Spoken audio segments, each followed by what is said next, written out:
Para pemerintah Indonesia terus mengembangkan energi baru terbarukan sebagai prioritas utama guna meningkatkan ketahanan energi nasional jangka panjang. Hal tersebut juga selaras dengan komitmen dunia dalam menekan laju pertumbuhan emisi gas rumah kaca. Konsumsi energi dari sumber energi baru dan terbarukan atau EBT diperkirakan terus melonjak dalam beberapa dekade ke depan. Proyeksi tersebut membuka ruang bagi pemerintah Indonesia dalam mengembangkan EBT sebagai prioritas utama guna meningkatkan ketahanan energi nasional jangka panjang. Kementerian Energi dan Sumber Daya Mineral mengatakan upaya itu juga selaras dengan komitmen dunia dalam menekan laju pertumbuhan emisi gas rumah kaca. Untuk menekan laju emisi, pemerintah telah menyusun peta jalan transisi energi menuju net zero emission dengan strategi antara lain pengembangan utama EBT secara masif, mendorong penggunaan kendaraan listrik, pengembangan interkoneksi transmisi, dan smart grid. Sementara itu, Dewan Energi Nasional menguraikan adanya penguatan indeks ketahanan energi nasional dari tahun ke tahun. Saat ini, indeks ketahanan energi nasional berada di angka 6,57 atau masuk dalam kategori kondisi tahan. Namun Indonesia belum mencapai kategori sangat tahan, karena aspek accessibility dan capability masih sangat kurang. Hingga saat ini, pemerintah terus berupaya membangun infrastruktur gas, program BBM satu harga, membangun SPBU kecil di daerah 3T. Sebaliknya, untuk aspek accessibility yang terkait dengan lingkungan. Dan untuk aspek accessibility pengembangan EBT di Indonesia pada tahun 2020 baru mencapai 11,2%. Tetapi angka tersebut sudah cukup meningkat dibandingkan dengan tahun 2015 yang sebesar 4%. Lantas bagaimana pengembangan energi baru terbarukan dapat tercapai dan langkah apa saja yang akan terus dilakukan pemerintah? Saksikan pembahasan lengkapnya dalam IDEX First Session Closing. Ya, pemirsa, untuk topik di IDEX First Session Closing kali ini adalah target pengembangan kendaraan listrik di Indonesia, di mana berbagai upaya dilakukan pemerintah untuk terus mendorong penggunaan energi baru terbarukan di dalam negeri melalui pengembangan energi alternatif seperti PLTS, PLTB, dan pengembangan kendaraan listrik untuk mencapai net zero emission. Dalam konferensi tingkat tinggi perubahan iklim Perserikatan Bangsa-Bangsa ke-26 pada 1 November 2021, Indonesia terus memperkuat perannya dalam penanganan perubahan iklim, di mana Presiden Jokowi menyatakan sejumlah strategi yang akan diambil Indonesia, baik di sektor hutan dan lahan, serta energi dan juga transportasi. Dari sejumlah strategi tersebut, salah satu yang mendapat penekanan dari Presiden Jokowi adalah pengembangan mobil listrik. Presiden Jokowi kerap menekankan agendanya dalam percepatan pengembangan ekosistem mobil listrik, mulai dari penyediaan bahan baku baterai, pembangunan pabrik baterai, hingga produksi mobil listrik. Bahkan, Presiden Jokowi pernah menyebutkan bahwa produsen otomotif Hyundai berkomitmen memproduksi mobil listrik mulai tahun 2022 mendatang. Pemerintah Indonesia memang cukup serius dalam mewujudkan ambisinya untuk mempercepat pengembangan mobil listrik. Hal tersebut merupakan bagian dari upaya menurunkan emisi karbon melalui sektor energi dan transportasi di tanah air, di mana target penurunan emisi di sektor ini berdasarkan dokumen Nationally Determined Contribution mencapai 38%, terbesar kedua setelah kehutanan dan lahan yang sebesar 60%. Adapun saat ini, kendaraan menyumbang emisi perkotaan sebesar 80%, di mana kenaikan emisi juga didorong oleh meningkatnya jumlah kendaraan setiap tahunnya. Lantas, seberapa besar peningkatan jumlah kendaraan di setiap tahunnya?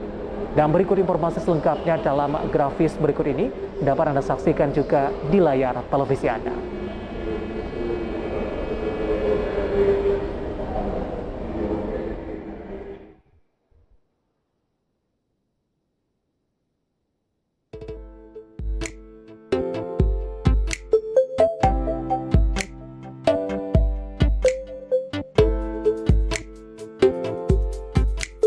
Sementara itu, pengembangan kendaraan listrik menjadi prioritas karena kendaraan bermotor menjadi salah satu penyumbang terbesar emisi gas rumah kaca dan penyebab pencemaran udara.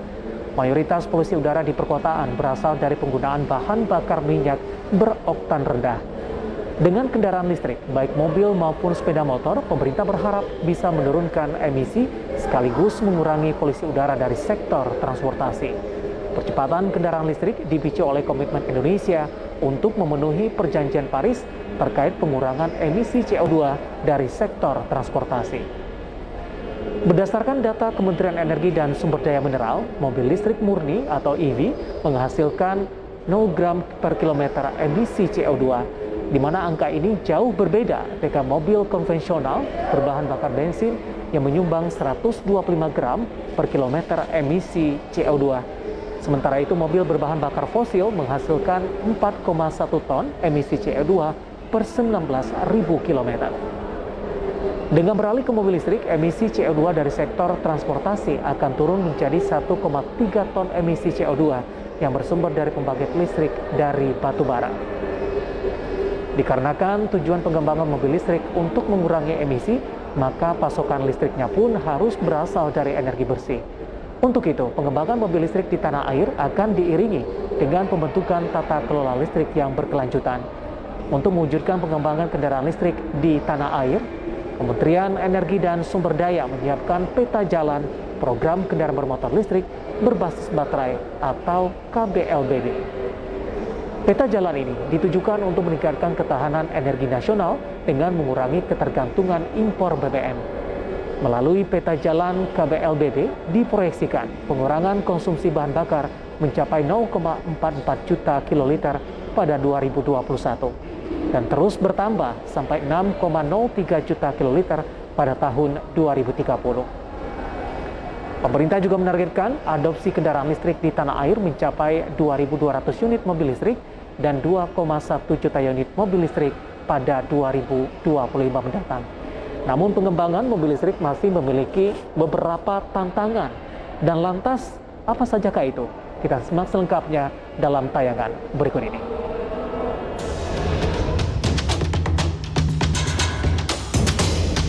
Pengembangan industri kendaraan listrik di dalam negeri tidaklah mudah. Sebab saat ini masih terdapat berbagai hambatan dari hulu hingga hilirnya. Pada bagian hulu misalnya pembangunan industri pendukung seperti baterai, motor listrik sampai komponen lain masih memerlukan investasi besar. Pasalnya bagian terkait masih diimpor dari negara lain. Kemudian soal riset teknologi dan inovasi terkait kendaraan listrik beserta komponennya belum banyak dikembangkan. Sehingga perlu adanya aspek yang menyambung antara periset dan industri swasta di Indonesia agar ke depan mampu menekan impor. Tidak sampai di sana, diperlukannya tambahan insentif menarik kepada pelaku industri juga jadi perhatian tersendiri. Pada sektor hilir, tantangan yang akan dihadapi oleh Indonesia menuju era elektrifikasi kendaraan bermotor listrik ialah harganya yang masih relatif mahal dibandingkan kendaraan berbahan bakar fosil. Mahalnya harga kendaraan listrik karena baterai dan beberapa komponen lain masih harus diimpor. Berikutnya ketersediaan infrastruktur pendukung berupa stasiun pengisian kendaraan listrik umum atau SPKLU dan penukaran baterai untuk sepeda motor listrik yang masih terbatas. Meski sudah ada peraturannya yang dikeluarkan oleh Kementerian ESDM, masih banyak pihak yang ragu untuk berinvestasi atau berbisnis SPKLU. Hal tersebut berhubungan dengan kendaraan listrik yang belum banyak diminati masyarakat karena harganya yang mahal. Selain itu, masyarakat khawatir dengan batas jarak jangkau kendaraan listrik. Terakhir ialah perihal pembiayaan kendaraan listrik yang masih terbatas karena terdapat kekhawatiran atau isu yang belum bisa terjawab seperti purna jual, lifetime baterai, dan sebagainya. Karena itu, pemerintah mengajak para periset dan inovator untuk mengembangkan penelitian dan berkolaborasi menghasilkan kendaraan listrik masa depan. Di samping itu, pemerintah meminta pihak perbankan agar tidak ragu memberikan pembiayaan. Berbagai sumber untuk IDX Channel.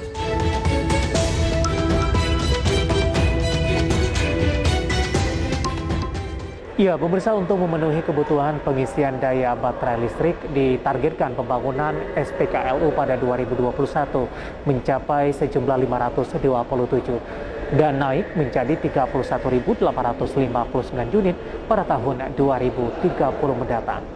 Saat ini jumlah SPKLU mencapai 187 di 155 lokasi.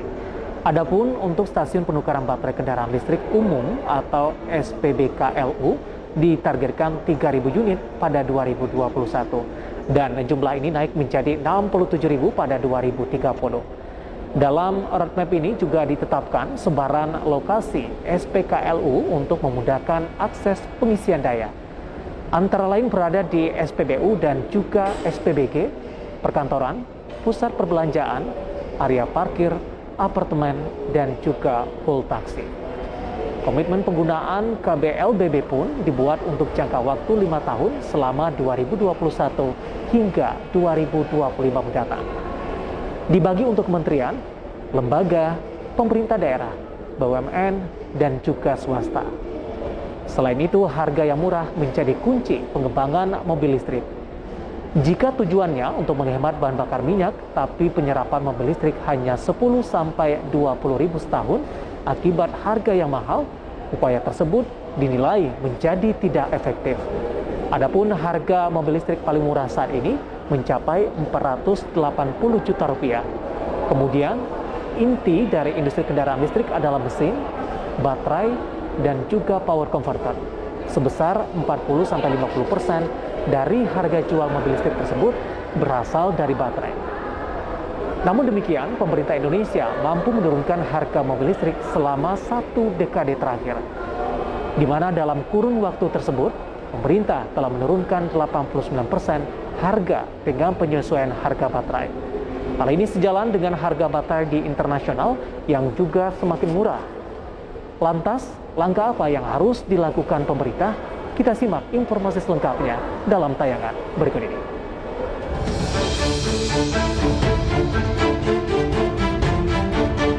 Pemerintah diharapkan memberikan pembebasan pajak bagi seluruh kendaraan listrik diiringi dengan diperbesarnya pajak kendaraan konvensional.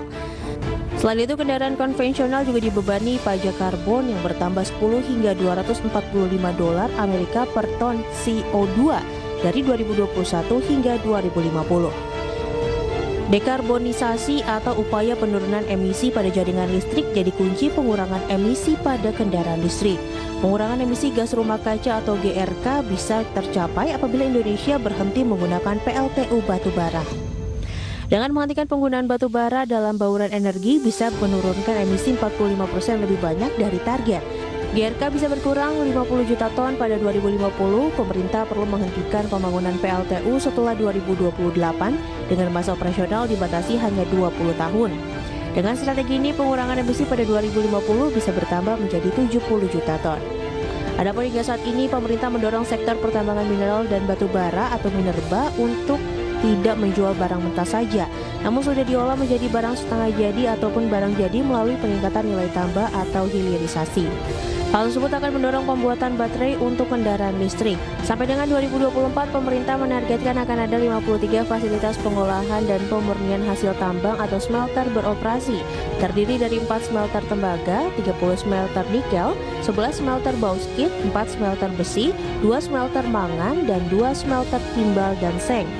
Namun hingga 2020, Indonesia baru memiliki 19 smelter yang beroperasi. Pada tahun ini ditargetkan akan bertambah 4 smelter, sehingga totalnya akan menjadi 23 smelter. Berbagai sumber, IDEX Channel.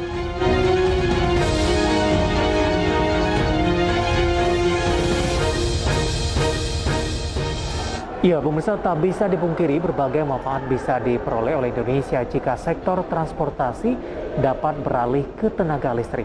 Salah satunya mengurangi ketergantungan Indonesia terhadap penggunaan bahan bakar fosil. Ketergantungan Indonesia pada energi fosil memang cukup besar, di mana laporan Indonesia Energy Outlook 2019 menyebutkan permintaan energi sektor transportasi Indonesia pada 2018 mencapai 96%. Sisanya, kebutuhan energi untuk sektor ini dipasok oleh biodiesel dan juga gas bumi. Indonesia harus bergantung pada impor BBM karena tidak mampu memenuhi kebutuhan hanya dari produksi dalam negeri. Diharapkan dengan pengembangan kendaraan listrik bisa memberikan banyak manfaat bagi Indonesia.